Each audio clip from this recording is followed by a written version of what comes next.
Thanks, Catherine. Um, Before starting, I want to ask you. I have slides in English and in Russian.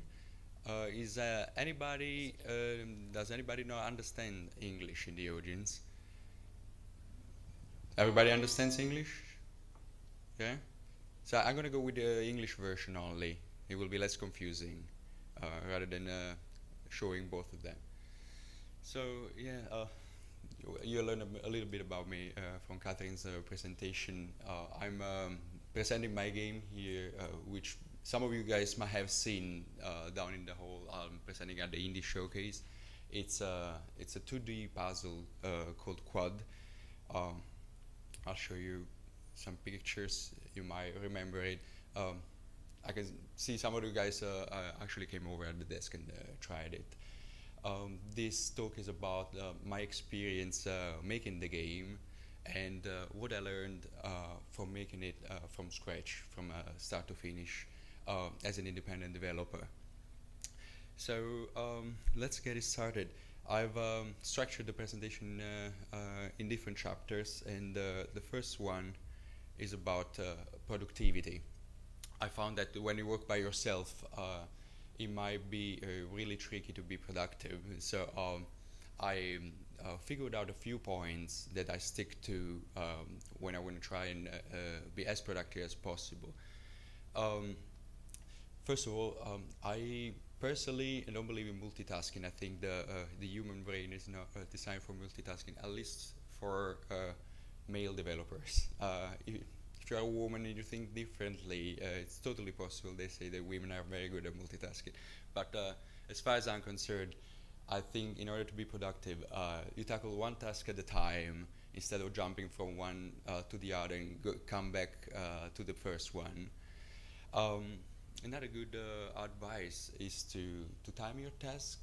Sometimes you might think one particular task is going to be very long and very hard, but you might find out that by timing it, taking the time where you start and taking the time when you finish it, you might find out it wasn't that complicated as you would initially think.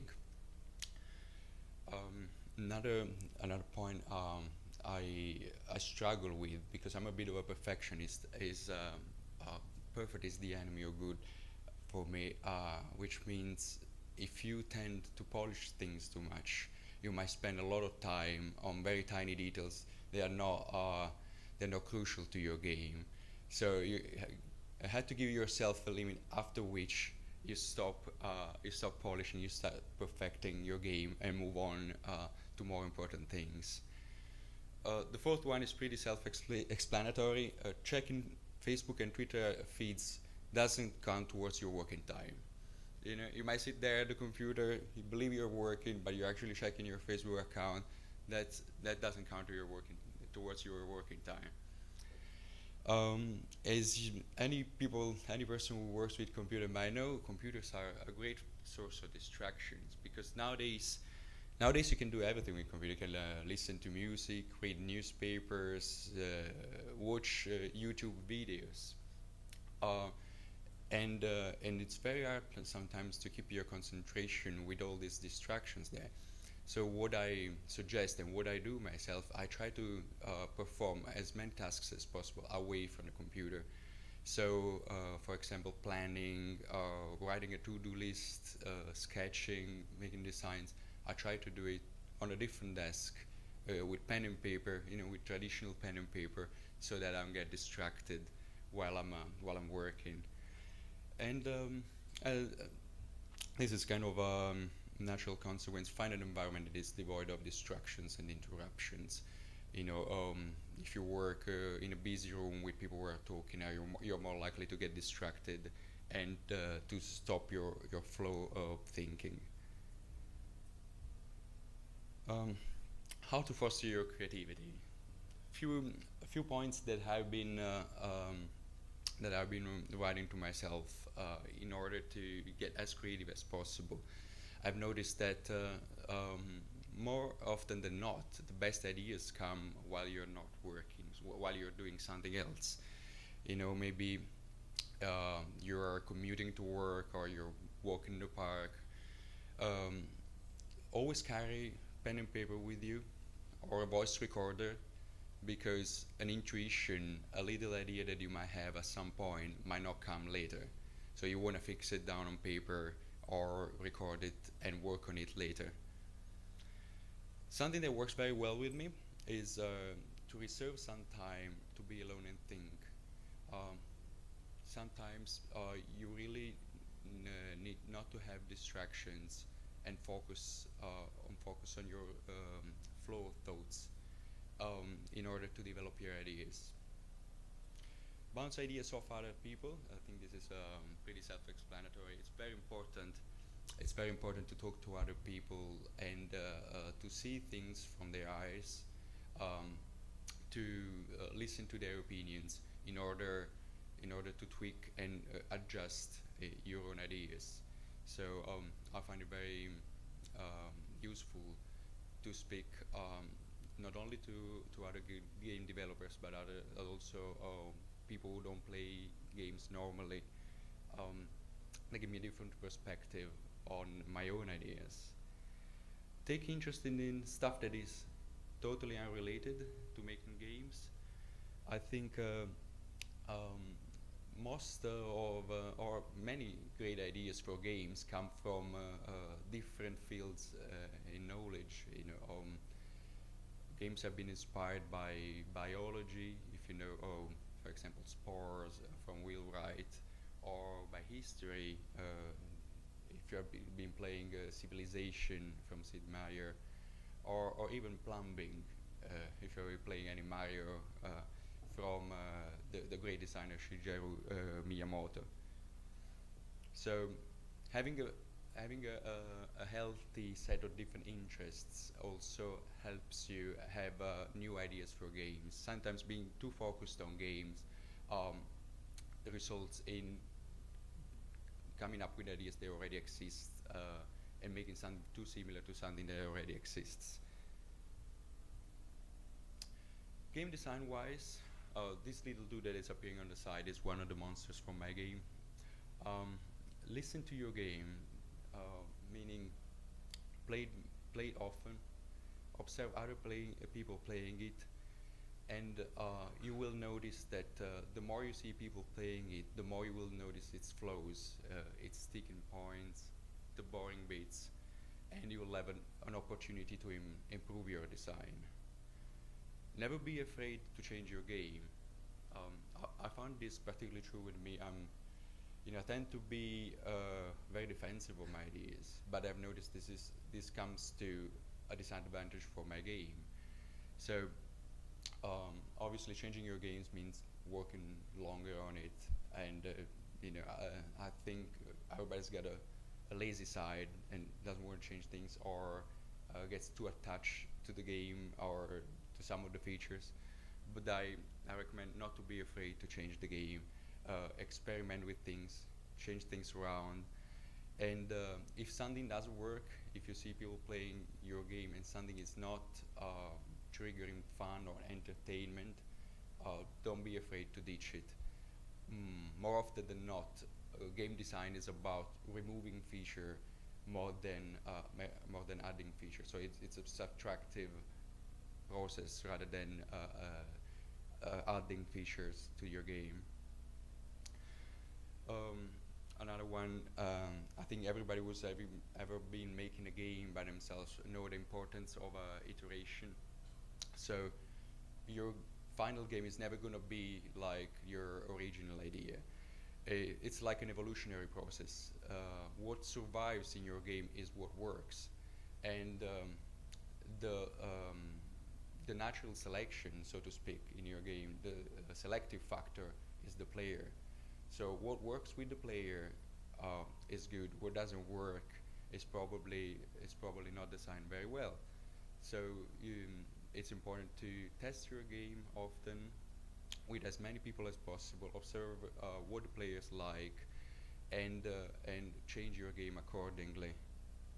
In this picture, you can see how the design and the user interface has changed over the course of time in my game. In the beginning, it was quite, let's say, classic video game looking, and then I started to simplify things and go towards a more minimalist approach, maybe a kind of design that wasn't that isn't very typical with games nowadays. Um, One of the factors that inspired our design is one of the people who inspired our design is the Dutch painter Piet Mondrian. I don't know if you're familiar with him, but you might um, recognize his style probably more in the third screenshot. All right, how to keep your sanity? If you've been working on your game long enough, you tend to lose it. The short answer, you won't keep your sanity. You'll probably lose it a little bit. The first one is pretty self-explanatory. If you are a developer, you know the importance of committing your code. You know, if something goes wrong, you can always revert it back. You might have ditched the feature that actually went back. You can revert it from one of the previous versions. Talk to other developers. Always important to confront ideas in person or online. Never be afraid to ask for help. You'll be surprised how helpful other people can be. I personally I use a programming language that's ActionScript 3, and the framework is Starling, and I found in particular the Starling community is very helpful. If I have a problem, I post a question there. Probably in a few hours, somebody's answering and is solving my problem. Some communities are very helpful. When you can find a solution to a problem, take a break and do something else. You know, go for a cup of coffee, listen to some music. Sometimes you are too close to the problem to see the solution. You have to take a few steps back and look at things from a distance. The last one, I think it's very hard to strike a balance for your lifestyle. Making games is fun, so one tends to spend long hours. You know, it's a bit like you know, crafting your creation, having your little baby. So you like to spend time with it to improve it, but you also have to balance your life out to keep your sanity. So keep your social life alive. Go to the gym. Don't forget about your body. We are not only brains, but there's a body. And get out, do other things as well. This is a picture that shows some of the sketches that I do while making my games. As I said before, I try to spend as much time away from the computer as it's possible for development. So I like to sketch things down, and this also helps me keep my sanity, not to have my head in the monitor all the time. Usability. You know, whoever's been creating games, you know how important usability is, and how important it is to run your games through your players, through testers. If you're familiar with Steve Kruger, he's a bit of a guru for usability. He wrote a book called Don't Make Them Think, which basically means in a user interface, all the elements have to be self-explanatory, have to be very easy to understand. It's better to use icons that are universally recognized. So I add to this mantra, don't make them think, don't make them read. If you can do without text, even better. If you look at the raw of your game, Angry Birds, everything is explained through images. There's no text whatsoever, which makes the game available internationally. You don't even need to localize it. Give as much visual feedback as you can. I think as humans, we like to see the biggest output for the lowest input. So when you do something in a game, we appreciate that a little touch of a button makes like big explosion, lots of particles, nice visual effects. Don't overdo it, but it's very gratifying for the player to have this sort of feedback from your game, and it makes them feel like they are actually affecting the game world.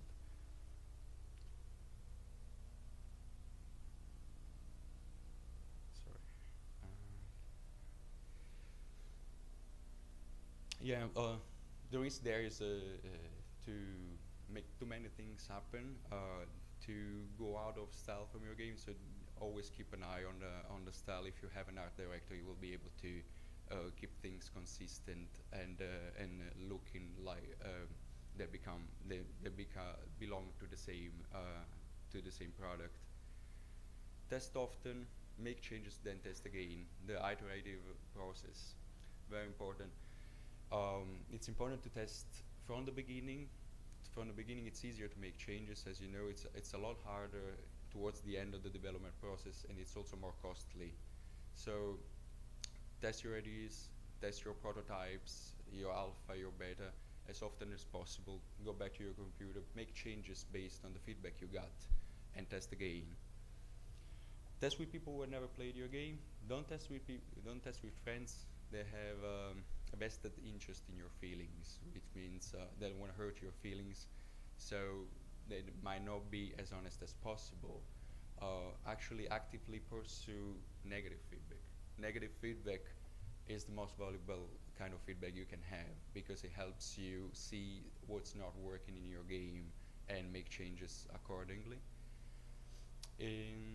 If you want to test your game with people who are not your friend, there's a lot of ways to do it on a budget. More often than not, as indie developers, we work on a budget. But you can find testers in a coffee shop, for example, in a shopping mall, online, and in internet communities. There is a lot of opportunities for testing that are quite cheap and inexpensive, and provide very good and valuable feedback. Yeah, we've been just through the first point. Tutorials. Nowadays, most of the games, especially the most successful ones, have very good tutorials. They take the player by the hand, explain how the game works, what to tell people in a tutorial. I think here is also crucial to strike a balance. You don't want to make the player feel stupid with too much hand holding, but at the same time you do want to communicate the rules of the game and the mechanics of the game, so they don't feel lost. So what to tell players in a tutorial? I've noticed when you focus test your game, when you see players playing your game, one of the rules is not to tell them what to do, to see if they understand how the game works.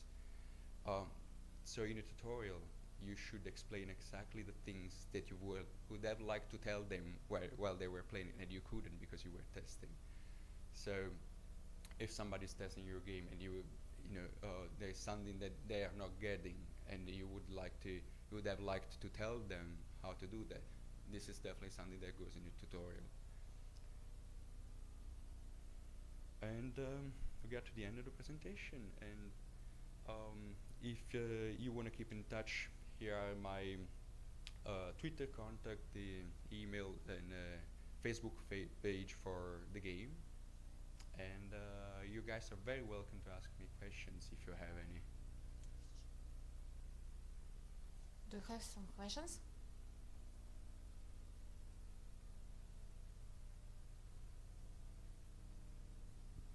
Well, if you have mixed feedback about some of feature, for example, some people say that they love it and some say that they hate it, how do you decide what to do about it? Or there are no such, there were no such occasions? Yeah, it's a good question. You always have to exercise your judgment in the end. As the game designer, you are the final decision maker.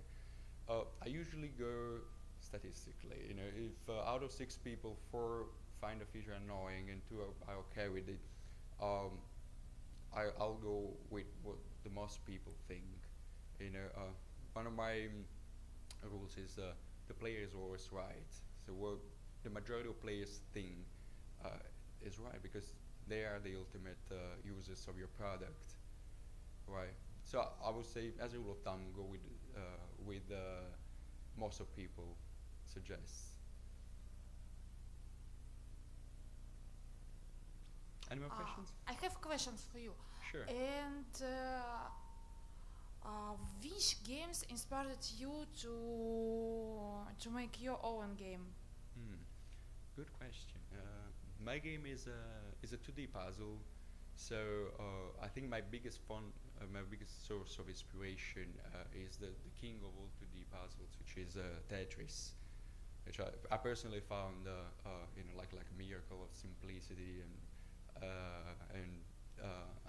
it's very understandable. Addictiveness. It's about organizing things and keeping them tidy.